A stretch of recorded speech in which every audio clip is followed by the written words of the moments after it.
Welcome to the Wealth Planning for the Modern Physician podcast, hosted by David Mandell, an attorney, author, and OJM Group partner. We share real-world financial lessons from physicians and insights from experts to impact your bottom line. Check the show notes to get a free copy of our book, Wealth Strategies for Today's Physician. Now, over to David. Hello, this is Dave Mandell, host of the program. Thanks for joining us. I've got a really interesting and knowledgeable guest today, Jerry Kelsheimer. And Jerry actually is a repeated guest. He's been on here before. And so those of you who are listening, watching, and you find this interesting, and you think, hey, this is someone I am learning from, if you want to go back, go to season 1, episode 21. So now we're, 5 years ago he's been on. God, time flies. Season 1, episode 21, the last episode of season 1, Jerry was on with a colleague of his, and we went through some other topics. So let me tell you about Jerry, and then we'll start up. So Jerry's the president of Medic Management Group. We're going to hear about that, what they do. He's been there since 2018 in his role. He's responsible for strategic planning, corporate growth and development, supporting clientele and achieving their business objectives. He leverages his expertise to increase his clients' financial returns, enhance revenue cycle efficiency, mitigate managed risks, improve patient outcomes and satisfaction. Prior to this role, Jerry served as managing director and principal of Exodus Capital Partners, and he had roles at Fifth Third Bank and Huntington National Bank. He has his Bachelor in Science and Finance from Indiana University and is a graduate of the Huntington Executive Leadership Program at Fisher College of Business at The Ohio State University, which my partner Jason will be very happy about. And he's on the boards of the University Hospitals Health System, University Hospitals Cleveland Medical Center, and a number of other healthcare institutions. And we'll provide his full bio in the show notes, but that gives you a good picture of who he is and what his experience. So with that, Jerry, welcome back. Glad to have you. Well, I'm thrilled to be here, and thank you for the invitation. It's amazing how healthcare has changed in the last 5 years, the environment we're operating in has. Yeah, so and that's what we're going to talk about today, because you're on the front lines every day, understanding like the business of healthcare.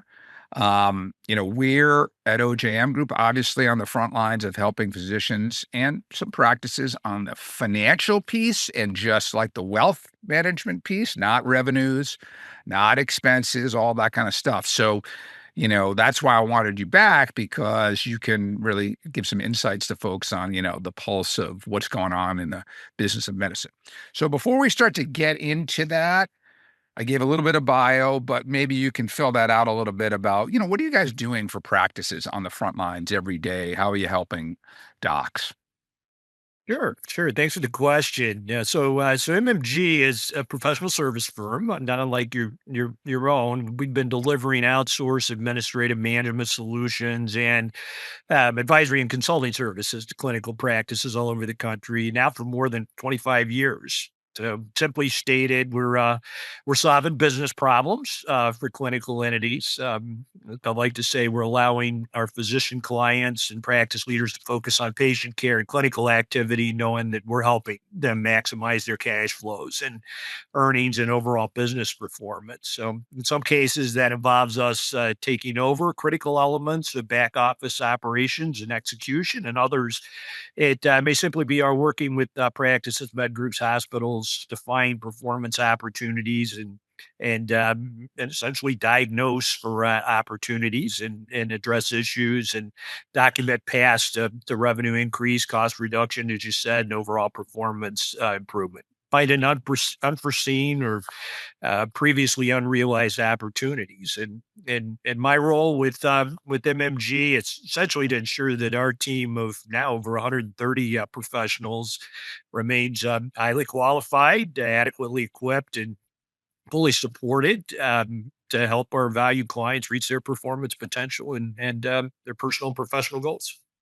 So, if I'm hearing it right, sometimes you get brought in by a medical practices management team to say, we need some help. there's an opportunity, or we don't feel like we're being maximized, or we feel like we could do better, and you're helping them improve, right? That's one piece of it, right? Hmm. The other thing I heard you say is sometimes you are actually outsourced. So maybe it's like, hey, we don't want to hire a bunch of people in our medical practice. We'd rather have you guys do it. And maybe that's more cost efficient or more headache efficient. You don't have to go build out a whole team or do the billing, coding. We could hire you guys to do that outside of our practice, sort of a back office. Is that right? That's correct, David. Yeah, yeah. And then So what? in certain circumstances, we may temporarily staff, critical administrative roles. We may, on an outsourced basis, serve as a manager of certain back office functions, and in other cases, we're a full turnkey outsourced solution for various elements of administrative back office services. Got it. Revenue cycle included in that. And so the temporary might be, hey, we lost a couple of people. We're kind of under the gun. We can't Mhm. manage our practice without this. But again, we only have so much like mental capacity. We could bring you guys in to kind of, steady the ship while we find other people, or you help us find other people. That's also a piece of that? Correct. We've had unanticipated attrition in a critical role. Office manager, or a practice CEO, COO, or executive. Could be that there's a major project that's underway. We simply don't have the competency or the capacity, to address that with internal staffing. Then it happens. There are those unfortunate circumstances or situations in our industry where somebody suspects a fraud, or some other event, that's forced, or removal of an individual from a key executive position or leadership position, and we're always available, anxious to help, and ensure that we've got available capacity for those who need it when they do. Yeah. Yeah. Okay. All right. And last question before we move on to, sort of the state of where things are. But what's based on the number of professionals you have, obviously you guys can go pretty high up the uh, uh, the scale in terms of practices and administrative, in hospitals, even, et cetera. Do you have small practices? Meaning, are there, small groups or even solo that could use your help, could afford you, et cetera? Or what's, your range of potential folks you could help? It's very broad.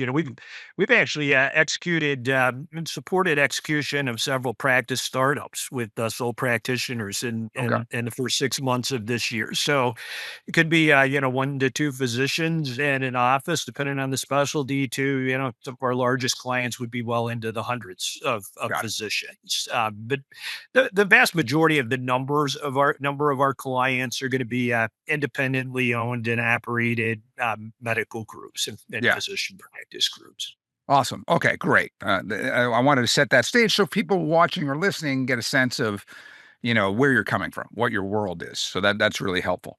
So, you started off saying, "Hey, God, 5 years and some things have changed." But what are you seeing that's causing docs, mid-sized practice groups feeling that they're working harder without necessarily seeing a return on that extra effort? And I think that's like an underlying, reason that people even come to OJM Group, because they need to be more financially efficient personally, or in their retirement plan or what have you.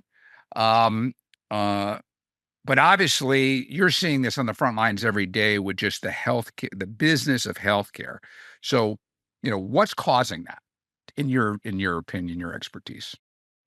We hear it often as well, and we we see it. In the current healthcare business climate, it's going to be an aggregation of factors, versus any one single challenge, I would say. And it tends to be an outcome of things that have evolved over time in terms of how maybe practices are positioned and how they're led, run, and managed. With that evolution exaggerated by by current events. So the environment's changed over the last 8 to 10 years. You've seen it. Those who are listening have experienced it. We see it as well. Things like payer behaviors, declines in reimbursement. How the labor market has evolved, and the expectations of our employees in a clinical environment.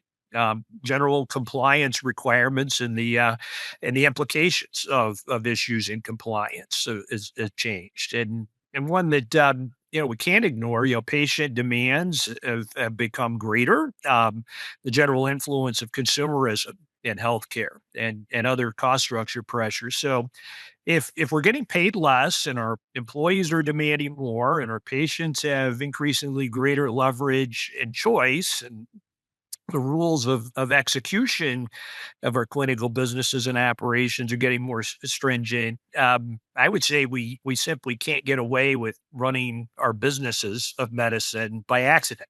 Rather Right. we're going to need to be very intentional about tactical execution and discipline and oversight of our operations, just to hold our ground. Perhaps to be where we might have been from an earnings perspective some years ago. Yeah. Well, I think that's a very good point. I mean, and I think the young docs understand. I think all docs understand this. I mean, I think about my own family, and my father who practiced for 50 years before he passed away. It wasn't that they weren't efficient, but you could make a lot of mistakes. You could not have your eye on the ball as much, and your income was growing every year and things were good. Now I look at my brother, who is more experienced in this stuff, and he's a solo cardiologist. So that's kind of a rare dinosaur to some degree, but he's had to, you know, do some reading for outside firms, echoes and things, whatever the entrepreneurship, the side hustle, the efficiency, renting some of his space to another doc, right? Thinking and acting more intentionally, to use your word, about, hey, what am I going to do? Because I'm not getting paid anymore to see a patient. And like you said, I got to pay my rent's going up while he owns the place, but my cost of employees going up. So I can't just continue to do what I do and expect my bottom line to improve, or to your point, even hold steady.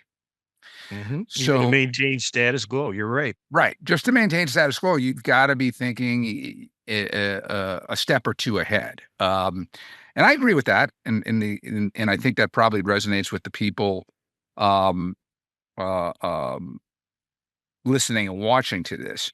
Do you think that is more pronounced in certain specialties, sizes? Is there, um, is this dynamic, impacting everybody? I mean, obviously there is a bit of a difference with, aesthetics, right? Because they're not in the payer world. So there's a little bit different there. They also have some marketing expense challenges and things like that. But, um, what's your comments? What's your thoughts and experience on that? Yeah, I'd say generally speaking, there's a reality. If you're feeling a bit tired, a bit challenged, feeling like you're working harder for less, you're all special, but you're not unique. It crosses. I think the challenges across broadband with the practice specialties, segments, geography, size, et cetera. Yes, depending on payer mix and some types of practices are more heavily weighted to patient pay, cash pay. You might be less affected, but nobody's off the hook and immune from the need to diagnose operating performance no differently than we might be diagnosing patients today. And the good news is, though there are areas in any practice of any size, and they tend to be fairly common, that we can get after to do something about. Ultimately to find I call it finding the inches, finding the basis points, the percentage points in margin that ultimately as physicians get us paid and allow us to take care of our professional and clinical staff. So, you know, I think we don't want to be, and I know this isn't meant to be, and some people probably listening or here, watching or saying, God, yeah, tell me something I don't know. And what can we do about it? right? Like, so give us some, sort of nuggets or examples or a case study. Like, hey, this is the kind of thing we did for them, or these are the things that, two or three things that often are the case. What's some of the good news when you're working with clients in terms of, what can people do about it from a financial piece? Yeah. Yeah. Well, the good news is we're getting involved and we're very active, ongoing in multiple engagements. In fact, it's probably become the most pronounced area of our business. Those diagnostic assessments and executions where we're looking for business improvement, efficiency improvement, and it applies across broad range of types of practices. Is this Our clients are getting traction. They're seeing a return on their investment of time, energy, and financial investment in business improvement diagnostics. And I could say that um, we tend to see solutions focused in any one of, or perhaps an aggregation of, five specific areas. One would be front desk execution, which includes scheduling and access, as well as initiation of the revenue cycle. There's always room for lost transaction from the time first call for scheduling is made, and when we're sharp in our front desk, we're setting ourselves up for success, across the continuum of how we make a dollar. Administrative, but secondly, I'd say administrative functional role definitions and accountability points, perhaps have never been as important. Again, the things we have to do to run effectively and efficiently have changed, and yet many cases, practices still run themselves and manage themselves in a way that's similar to time periods where there was a little bit more opportunity on the outside margins. Revenue cycle execution in general tends to be an opportunity area for most practices, and then fourthly, compensation and compensation practice, compensation modeling, and alignment of comp structures to desired business outcomes could be a factor. And then finally, the fifth area would be market development and refinement. So knowing where our margin comes from in our clinical business, not our clinical practice, but in our clinical business, and being intentional about what we want to do, for whom, and perhaps in some cases what we don't want to do. And then another area, that's less controllable than that top five, but should be an area of focus for a practice that feels like we should be doing better for how hard we're working, would be payer contracting and payer management. Again, less controllable than the other five, but something we don't want to go to sleep on. Jerry, what was number four? I want you to repeat that because I was taking a note and I want to make sure I understood that one. Sure. Number four would be market development and market assessment. So, in our given practice, and we, many times practices have evolved over the years to be what they are. Right.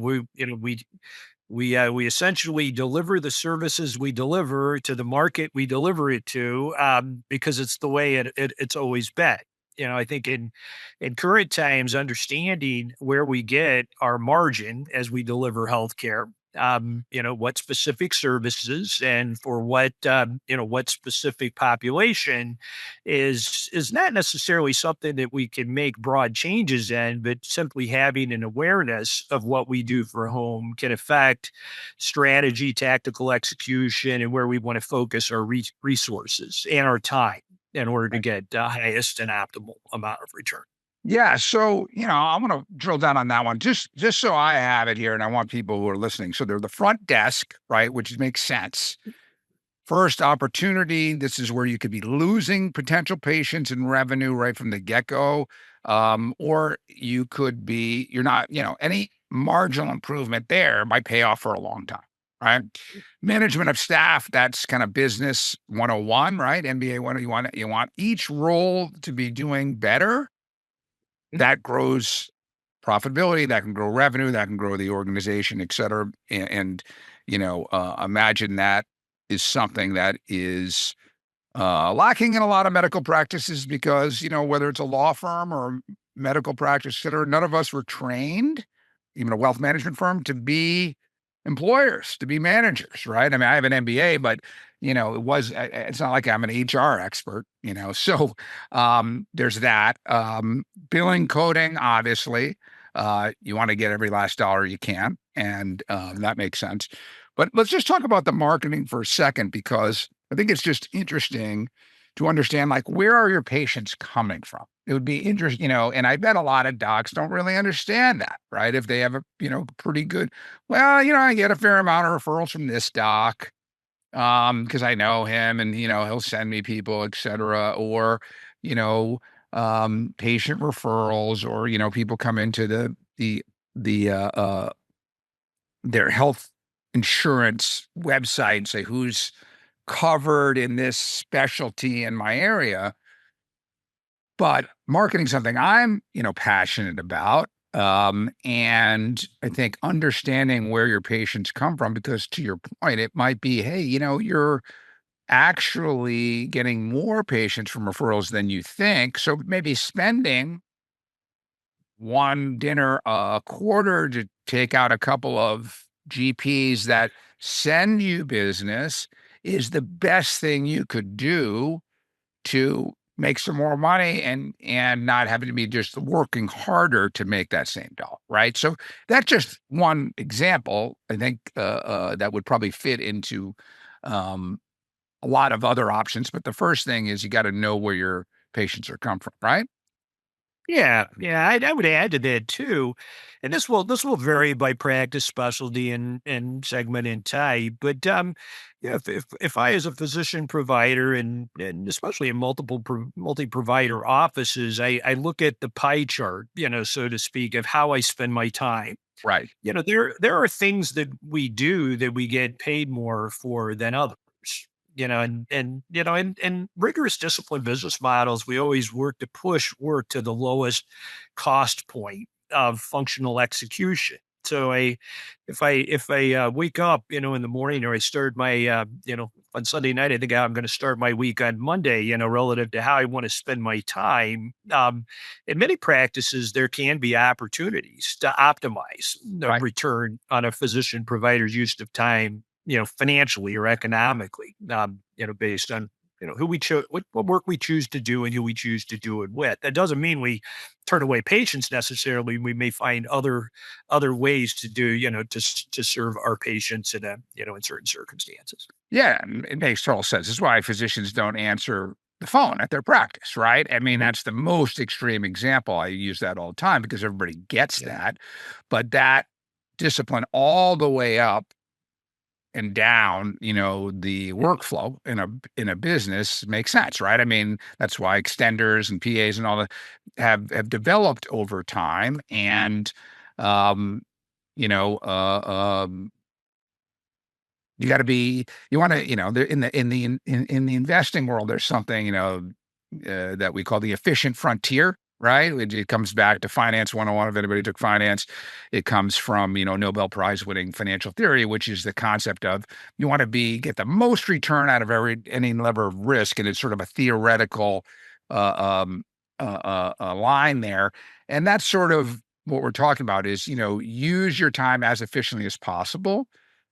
Probably everybody who's listening to this, because they're motivated, is probably better than the average doc. That's why they're on this podcast, et cetera.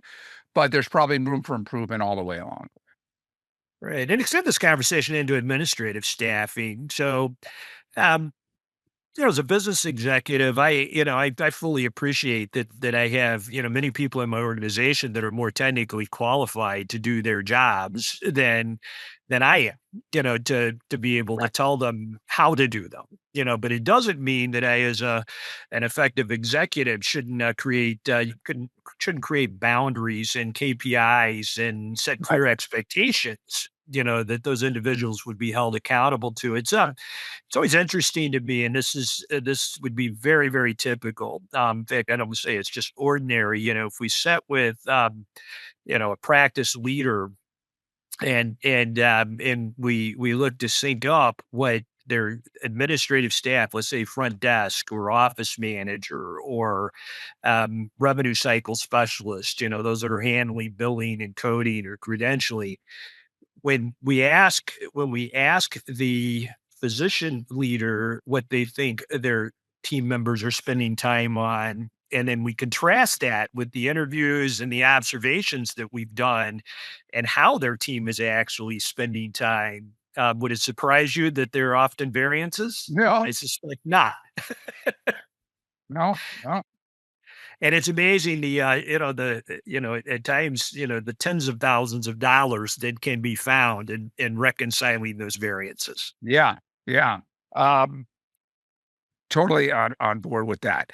I want to shift to a question more um rather than on the number side, but on the what I would call sort of work life, not work life balance, but sort of, let's just get to the word burnout.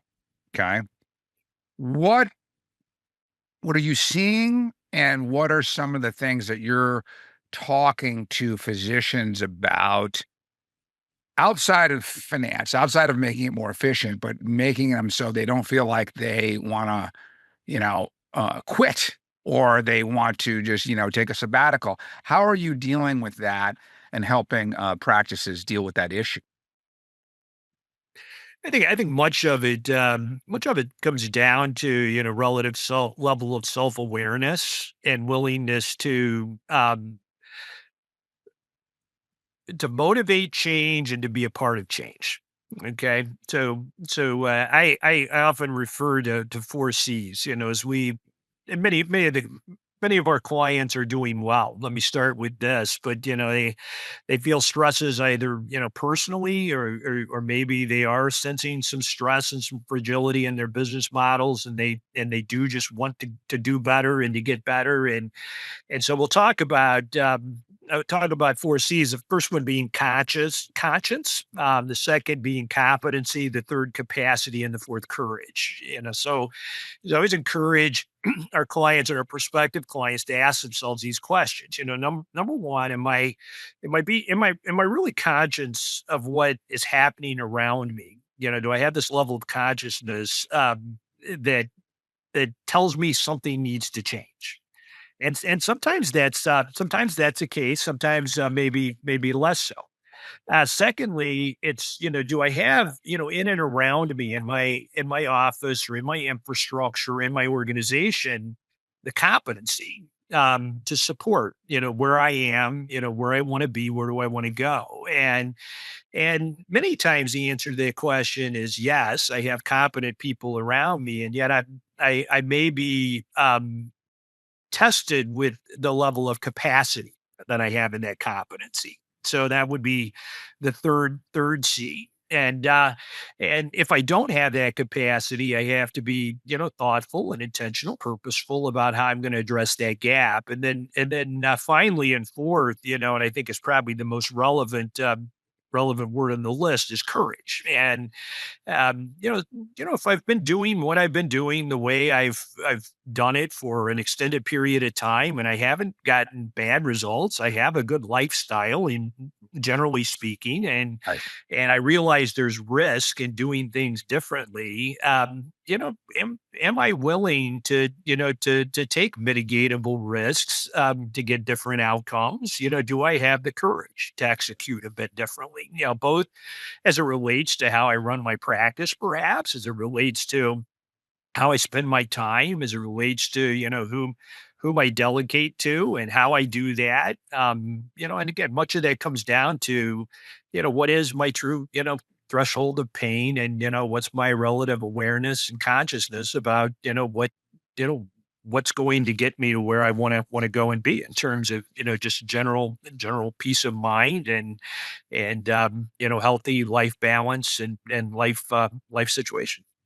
Yeah, I mean, there's that old expression, "If it ain't broke, don't fix it." But I think that's a relative scale, right? So, like, to your point, again, people who are watching this, listening to this, probably don't have a dysfunctional practice in, like, a big sense, right? They're not losing money, they're not going bankruptcy, they're not, having patients who, who are, totally dissatisfied, getting, one-star reviews. So they're doing, and there's another business book, Good to Great, which is a great business book, right? So somewhere in between, if it ain't broke, don't fix it, and Good to Great is where a lot of people are, right? Things are, okay, they're pretty good, I guess, but I know it could be better. And when do those stress points say, I'm willing to do something that I haven't done before? Hire a firm, look at everything, sort of start fresh. And, everybody has a different answer to that question, and I would say there's not even a right answer. It's a right answer for that provider, for that group, et cetera. And to your point on courage, if you've already been doing it one way for a long time, it takes some fortitude to say, I'm going to change because there's going to be some pain, right? Mm. So, Yeah, always is. I change is part of it. The other thing that I see get in the way of practices reaching potential is the capacity, yeah, perspective. Right. I've got a full-time job. I'm right, seeing patients, I need, the day I've got off and I'm taking care of administrative things, or I need that for the sake of my balance and my psychological well-being. And I don't have the time, to take something apart and put it back together, right. just to make sure that, everything is, the gears are well aligned, and that That's a we're good way to put positioned it, again Adam. to be successful, facing the demands of today, not facing the demands of 5 years ago, which were different. So we're increasingly seeing, um, in the marketplace as physician leaders who are progressive thinkers, who want to do better, who want to be better, realize that I'm likely going to need to get some third party support, to help me with this effort. And after they reflect and review, they accurately can conclude that getting third party help or assistance going to actually have a high return on investment. Investment, not just of, perhaps what you pay somebody to do it. And keep in mind, if done right, we're paying somebody that's going to bring best practices, observations of what they've seen work for many other practices, of similar type, size, and scale. But also return on time that they'll invest, because it does take something to drive change. For sure. I mean, when we get clients who engage our firm to do a review of all their personal finances, their personal insurance, their investments, their tax, their asset protection, their estate planning, all of that, it is going to take some time. Time to gather the documents, time to get with us on Zooms like this, to go through those, to listen to our recommendations. And if they like some of them, to implement them. There's a commitment there. But, you know, if people want to improve their financial situation, I tell them they either should do it with us or with another firm. I mean, there's no other way to get there. You gotta put some work into. We try to make it as minimal for them and as easy for them to do it, and gather and do all the work and make it on their time, et cetera. But it's the same thing with the practice.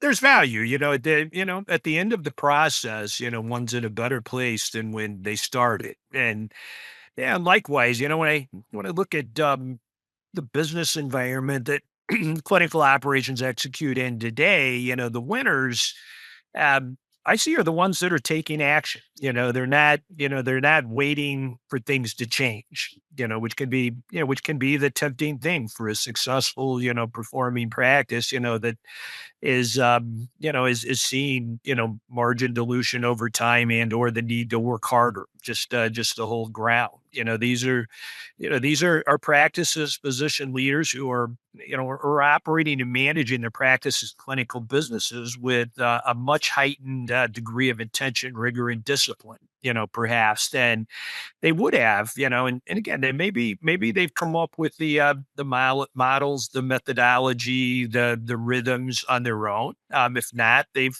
gotten somebody to help them with that. Um, they're practice leaders that are adding definition and accountability to operational execution and what success looks like. They're becoming more KPI focused, knowing what to look at identify, um, one-offs or observations before they become trends that we just get numb to. They're ensuring that we're aligning execution with outcomes and paying attention to details that simply might not have mattered as much in the past. Yeah, that makes sense. One question left, and I need a shorter answer because I want to, I'm respectful of everybody's time. What do you see coming down the road? Next 5 years. So they have you back on in season 11, and we'll probably have you on before then. But let's just say we went 1 to 6. What do you think? Maybe 1, 2, 3 things that you think might be different in the next 5 years. Yeah, boy, we could spend an hour on that topic, Yeah. for sure.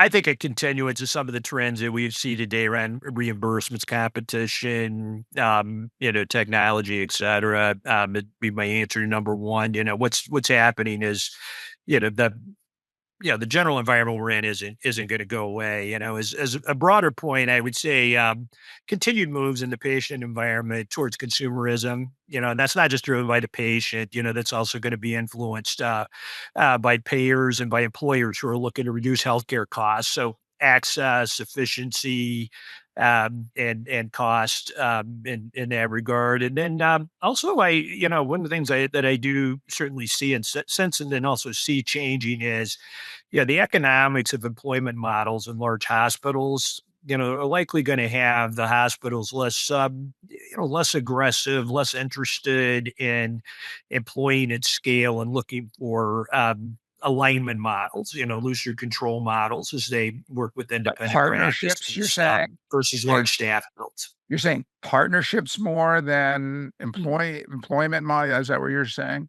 Yeah, we see, you see cycles, in things, across the world in general. We saw a period of time where hospitals were very aggressive in acquiring practice groups and looking to employ physicians in an aggressive way under aggressive compensation models.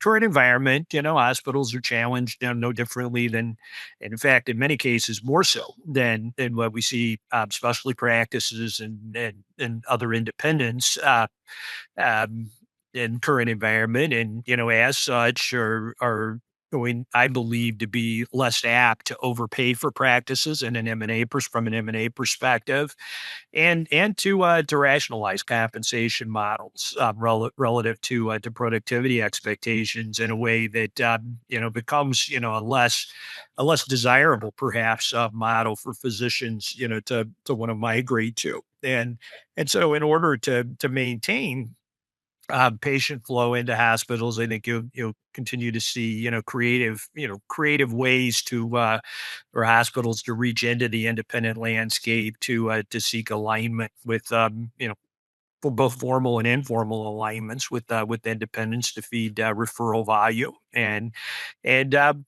likely some disposition of staffs within certain specialties out of the hospital market into the independent landscape. Interesting. Well, when we get you back on in 5 years, we'll see where we are with that. Maybe, I think maybe that's a topic that we can't wait for 5 years. Maybe in the next season or two, we'll dig in a whole topic on where things are going. But Jerry, really appreciate you being on. Very helpful, very insightful. We will I've obviously in the show notes a link to Jerry's firm, his full bio, etc. So if this was something that, as you're listening and watching, you think, hey, I might want to have a conversation with them, we're going to make it easy for you to find. Obviously, I mentioned season 1, episode 21. You can hear more with us, and there was a partner of Jerry's on that one as well. So, Jerry, thanks for being back. Really appreciate it. Oh, thank you for having me, and it's always a pleasure to be with you. And thanks for the great job that you do for your clients. I know they appreciate it, and we do as well. Excellent. All right. So for everybody watching and listening, number one, I'm always told by my marketing people to tell, if you like what you're hearing, give us a 5-star review, leave us your comments, tell your friends and colleagues about us. And as always, there'll be another episode in 2 weeks. Thank you for tuning in. Thank you, everybody. The Wealth Planning for the Modern Physician podcast is brought to you by OJM Group, a multidisciplinary wealth management firm dedicated to helping physicians build and preserve their wealth while reducing taxes. Episodes from previous seasons are available on Apple Podcasts, Spotify, YouTube, and other popular platforms. Podcast listeners can get a free copy of our book, Wealth Strategies for Today's Physician. Simply text WPPOD to 844-418-1212 to request your free copy. Be sure to join David every 2 weeks for the newest episode of the Wealth Planning for the Modern Physician podcast. This podcast is being provided for informational purposes only. The ideas and opinions expressed on this show by Mr. Mandell and his guests do not constitute legal tax or investment advice, or a recommendation of any particular security or strategy, and do not represent the opinions of the underwriters of this programming. Any information prepared from third-party sources is believed to be reliable, though its accuracy is not guaranteed. Opinions expressed in this commentary reflect subjective judgments of the speakers based on conditions at the time of recording and are subject to change without notice. Listeners should seek the input of their own financial, tax, and legal professionals before acting on any of the information provided.